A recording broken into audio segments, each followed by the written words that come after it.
আচ্ছা এত বড় দাগের মধ্যে তুমি আবার কালকে এনে বসে থেকে কি ভাবতেছো? একটা মানুষ নাই, কোনো গাছ গোজালি খালি দেখতেছি, মানুষ তো নাই। কালকে কি ভাবো?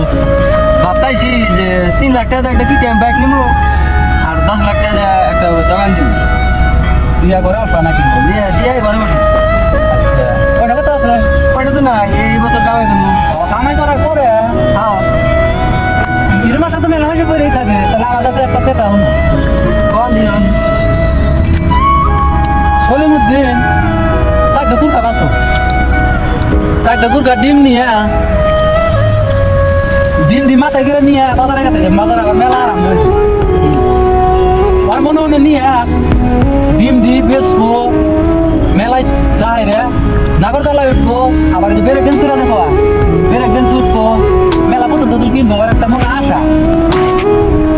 তো ডিম কুন্দুকার মাথায় আছে, এলে আবার ভাবতাইছে ডিম কুন্দুর মাথায় নিয়ে তুলে তো নাগরতলায় উঠবো, আবার মেলা গেছে। এলে ভাবতে আছে একটা পাঁচটা লই যা থাকার পরে দিন ভেঙে গেল, মানে আর আটাটাই দিব গেল।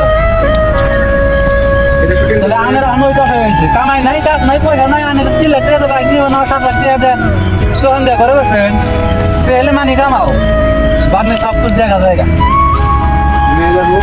আনের কে ভাবনা হয়েছে। এরকম ধরনের মেলা ধরনের ভাবতেছে বুঝছেন বড় ভাইরা, বুঝুনি ভাবে পয়সার নামে আইডাই নাই, কিন্তু মনে মনে বহুত কিছু ভাবে না বসে হয়েছে যে আমি এটা করবো, আমি ওটা করবো। এই কথাটা আগে ভাবা লাগবো যে সঠিক পথে চললে বহুত কিছু করা যায়। ধন্যবাদ।